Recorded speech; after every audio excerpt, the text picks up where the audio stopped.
साहब छोटे मोटे काम बेचारे को कराने का है, औकात ही नहीं है। मेडिकल कॉलेज वो कहाँ से बनवाएंगे जी? मेडिकल कॉलेज उनके बस की बात है। 15 साल के विधायक हैं, आज नया नया नहीं है।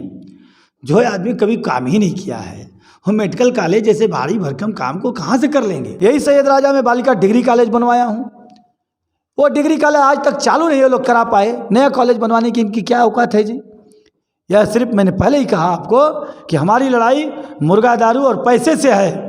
ये पैसे से, मुर्गा दारू से कितना वोट खरीद लेंगे, यह भी इस बार देखने की सवाल है।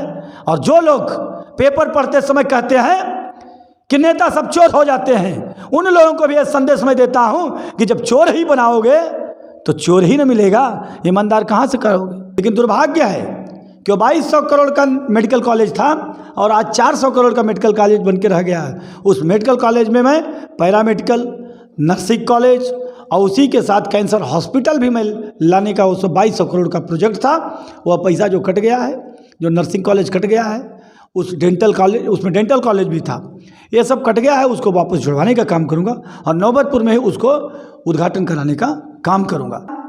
विधायक जी एक नरवन में बना दिए हैं स्टेडियम और एक हिंगुतर में बोल दिए हैं कि मैं स्टेडियम वहाँ बनवा दिया हूँ। दोनों जगह स्टेडियम नहीं बने हैं।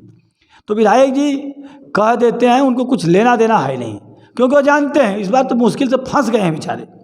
नहीं तो आप भी जानते हैं कि एक बार से वो दोबारा कहीं चुनाव लड़ते नहीं हैं। इस बार तो फंस गए हैं, लड़ने की उनकी इच्छा नहीं, तो भागने के चक्कर में थे।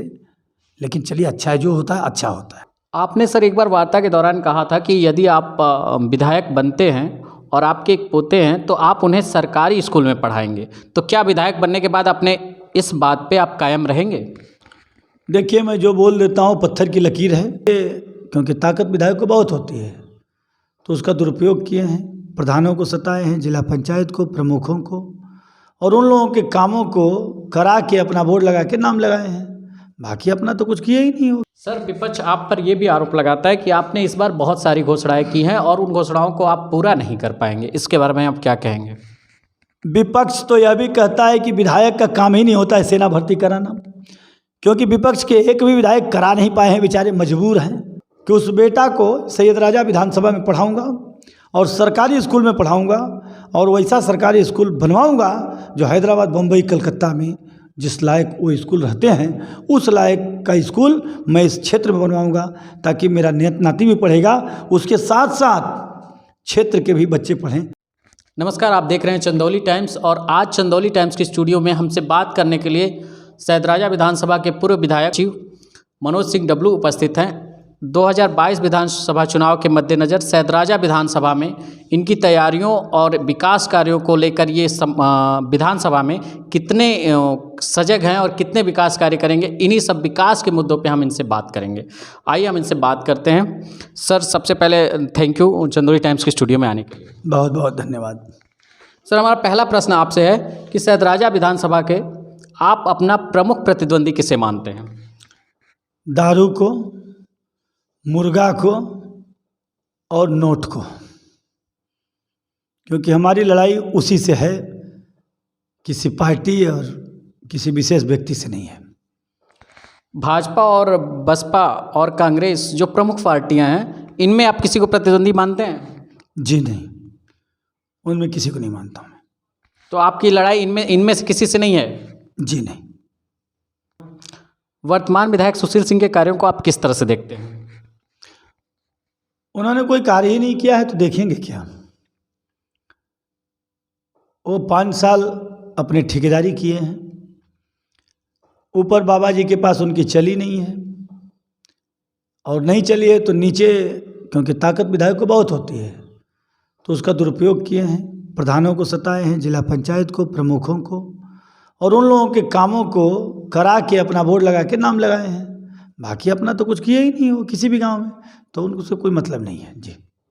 मेडिकल कॉलेज का निर्माण सैयद राजा विधानसभा में होना उनके एक प्रमुख कार्य बताया जाता है, इस बारे में आप क्या कहेंगे? साहब छोटे मोटे काम बेचारे को कराने का है, औकात ही नहीं है। मेडिकल कॉलेज वो कहाँ से बनवाएंगे जी? मेडिकल कॉलेज उनके बस की बात है। 15 साल के विधायक हैं, आज नया नया नहीं है। जो है आदमी कभी काम ही नहीं किया है, हम मेडिकल कॉलेज जैसे भारी भरकम काम को कहाँ से कर लेंगे? देखिए, मेडिकल कॉलेज माधोपुर में पास था, वो माधोपुर का मेडिकल कॉलेज की जगह को चेंज करा के नौबतपुर में लाए। और आजकल घूम घूम के कह रहे हैं कि अगर मनोज विधायक बन जाएंगे तो नौबतपुर का कॉलेज माधोपुर वापस ले जाएंगे। मैं आपके माध्यम से जनता को यह संदेश देना चाहता हूं कि नौबतपुर का मेडिकल कॉलेज नौबतपुर में ही बनेगा, वह माधोपुर का मेडिकल कॉलेज नहीं है, वह चंदौली का मेडिकल कॉलेज है और जगह चेंज करा दिए हैं तो नौबतपुर में ही बनेगा। लेकिन दुर्भाग्य है कि 2200 करोड़ का मेडिकल कॉलेज था और आज 400 करोड़ का मेडिकल कॉलेज बन के रह गया है। उस मेडिकल कॉलेज में मैं पैरामेडिकल, नर्सिंग कॉलेज और उसी के साथ कैंसर हॉस्पिटल भी मैं लाने का 2200 करोड़ का प्रोजेक्ट था, वह पैसा जो कट गया है, जो नर्सिंग कॉलेज कट गया है, उस डेंटल कॉलेज, उसमें डेंटल कॉलेज भी था, ये सब कट गया है, उसको वापस जुड़वाने का काम करूंगा और नौबतपुर में ही उसको उद्घाटन कराने का काम करूंगा। जो बच्चे हैं माधोपुर की जो ज़मीन है वह 32 एकड़ ज़मीन है माधोपुर में। माधोपुर के अगल बगल की ज़मीन को 4 गुना नहीं 8 गुना मुआवजा दिलाऊंगा और वहाँ पर ज़मीन उपलब्ध करके, क्योंकि 32 एकड़ ऑलरेडी है और अगल बगल में जो ज़मीन है उसको 8 गुना मुआवजा दिला के वो ज़मीन लेकर वहाँ पर धान के कटोरे में एग्रीकल्चर यूनिवर्सिटी बनवाने का काम मनोज करेगा। तो सर ये माना जाए कि यदि आप विधायक बनते हैं और आपकी सरकार आती है तो ये जो मेडिकल कॉलेज है इसके निर्माण को आप जहाँ से शुरू है वहीं से आप आगे बढ़ाएंगे और इस मेडिकल कॉलेज जो इस समय लगभग 400 करोड़ के प्रोजेक्ट पे बन रहा है उसको 2200 करोड़ के प्रोजेक्ट में कन्वर्ट करेंगे। देखिए इसमें ऐसा है, हॉस्टल चंदौली में बन रहा है, डॉक्टर चंदौली में रहेंगे, हॉस्पिटल जो प्रैक्टिस करेंगे वो चंदौली में बन रहा है, जो उनकी पढ़ाई होगी उसको नौबतपुर में करवाएंगे। मैं समझना चाह रहा हूँ कि ये जो अलग अलग रहने की वजह से ये दूरी इतनी ज़्यादा है। आप जानते हैं नौबतपुर में कितना जाम लगता है, एक आम आदमी को 2-2 घंटा लग जाते हैं यहाँ से वहाँ जाने के लिए, बॉर्डर पास करने के लिए। तो ये 2 घंटा का समय हमारे बच्चों का बड़ा नुकसान होगा। डॉक्टरों का समय बहुत कीमती होता है, उनका नुकसान होगा। ये सरकार में कोई भी प्लानिंग से काम तो होती नहीं है, इनको प्लानिंग तो आती नहीं है, जो कह दिए वोट के राजनीति करते हैं। मैं कहता हूँ कि वो चंदौली का हॉस्पिटल अच्छा बने लेकिन मेडिकल कॉलेज का हॉस्पिटल मेडिकल कॉलेज में बने। क्या सरकार के पास पैसा नहीं है? वहाँ पे 10 एकड़ ज़मीन है तो 20-30 एकड़ ज़मीन और ले लें और वहीं पर वो हॉस्टल भी बने, उनका डॉक्टर का आवास वहीं बने, छात्रावास वहीं पर बने और ये सब पूरा कार्य वहीं पर होके और चंदौली का वो डेंटल कॉलेज भी वहीं पर बने, वहीं पे नर्सिंग कॉलेज भी वहीं पर बने ताकि हमारी बच्चियाँ नर्सेज का कर लें और पैरामेडिकल का कर लें। और उसमें कैंसर हॉस्पिटल, जब कैंसर होता है तो लोग बम्बई का रुख करते हैं, इधर कैंसर का हॉस्पिटल नहीं मिला है। ये सोचकर मैं कैंसर हॉस्पिटल लाया था कि गांव में कैंसर हॉस्पिटल, लेकिन माधोपुर और नौबतपुर में कोई अंतर नहीं है, चंदौली की धरती पर वो बनने का काम होगा। सर आपके विधानसभा सैदराजा विधानसभा में भतीजा गांव में एक शहीद हैं बेचन सिंह मौर्य, वो चंदौली जिले के एकमात्र अशोक चक्र विजेता हैं।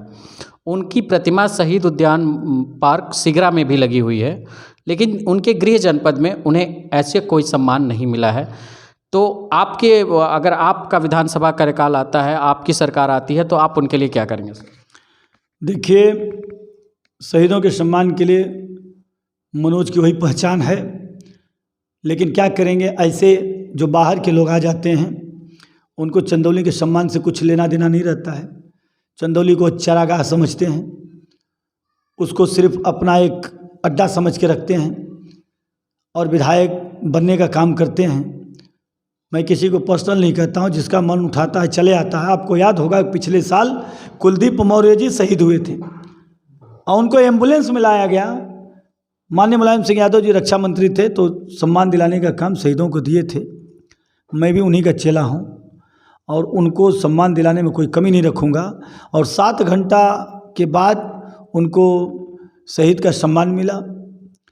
कुलदीप मौर्य जी को भी याद करने की ज़रूरत है, उनसे प्रेरणा लेने की ज़रूरत है और उनके बारे में भी जो उनका पूरा रुका है वह भी दिलाने का काम करेंगे।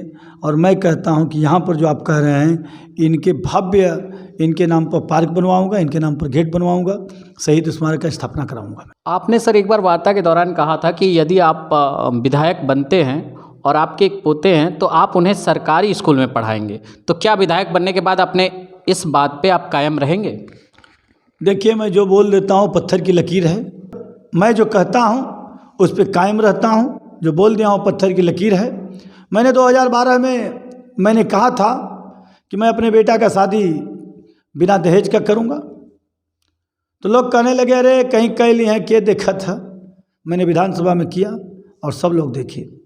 उसी को एक बेटा है, मैंने कहा कि उस बेटा को सैयद राजा विधानसभा में पढ़ाऊंगा और सरकारी स्कूल में पढ़ाऊंगा और वैसा सरकारी स्कूल बनवाऊंगा जो हैदराबाद, बम्बई, कलकत्ता में जिस लायक वो स्कूल रहते हैं उस लायक का स्कूल मैं इस क्षेत्र में बनवाऊंगा, ताकि मेरा नाती भी पढ़ेगा, उसके साथ साथ क्षेत्र के भी बच्चे पढ़ें, ताकि हमारे क्षेत्र का विकास हो। सर, आप एक सरकारी स्कूल बनवाएंगे और उसमें क्षेत्रवासी पढ़ेंगे, आपके पोते भी पढ़ेंगे सर, तो यहाँ के जो सरकारी प्राइमरी स्कूल है उनके स्तर सुधारने के लिए आप क्या करेंगे सर? उसी स्तर की तो बात कर रहा हूँ। जब पढ़ने लगेंगे तो कहते हैं देखा देखी धर्म और देखा देखी पाप। जब अच्छा कार्य होता है तो लोग अच्छाई की तरफ मुड़ते हैं और गलत काम होने लगता है तो देखते धीरे धीरे गलत काम होने लगता है।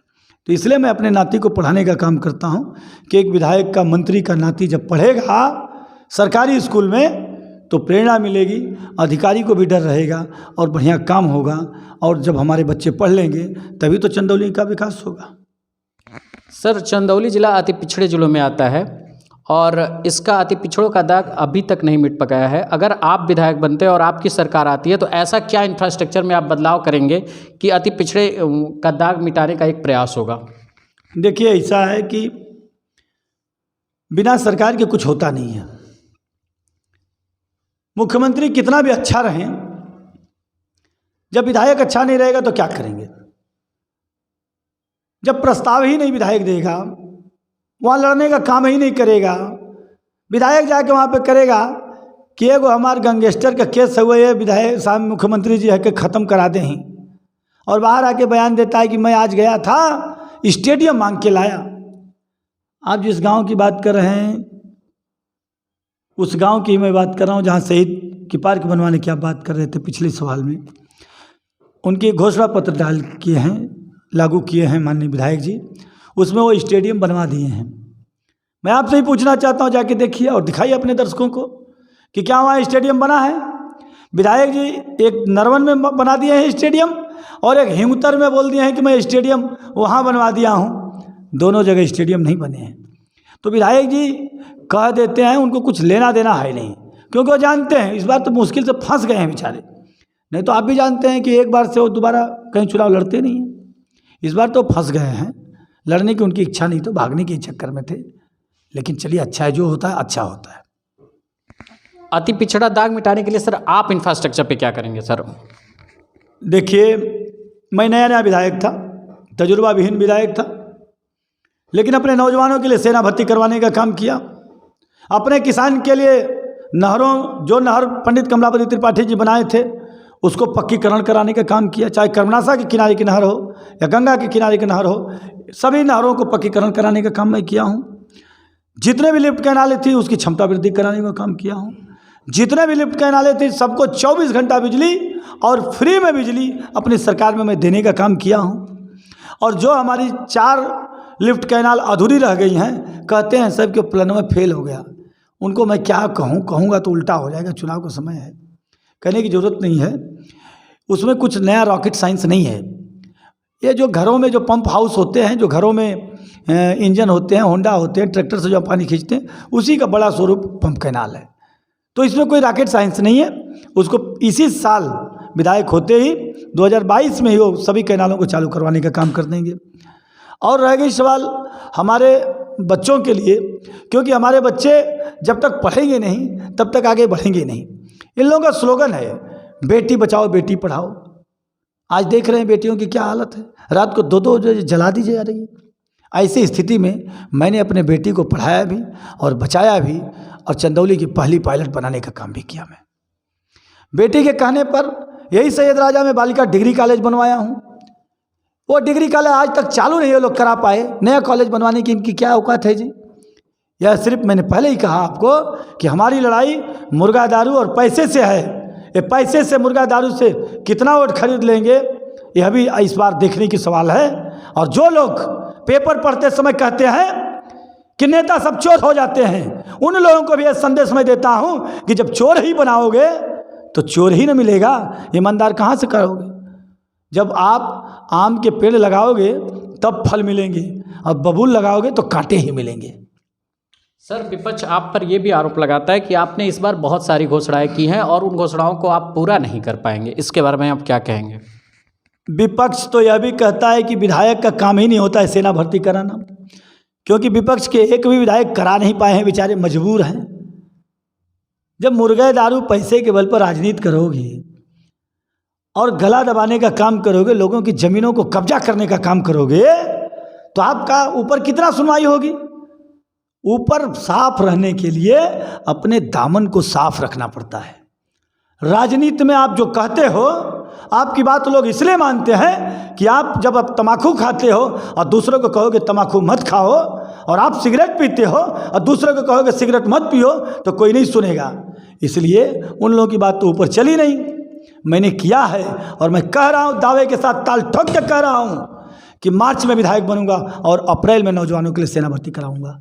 मैं तो काम किया हूँ और करके दिखाया हूँ। यह कोई कहते हैं ना, पढ़े लिखे को फारसी क्या, तो इसलिए टेंशन की बात नहीं है। जो जो कहा हूँ वो कराऊंगा।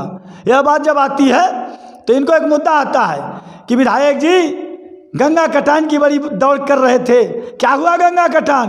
गंगा कटान का मैं स्वयं एक्सेप्ट करता हूं कि तजुर्बा की वजह से मैं फेल हो गया था, और फेल इसलिए हो गया था कि गंगा कटान उत्तर प्रदेश में भी है, उत्तराखंड, बिहार, बंगाल होते हुए सागर तक चली गई है।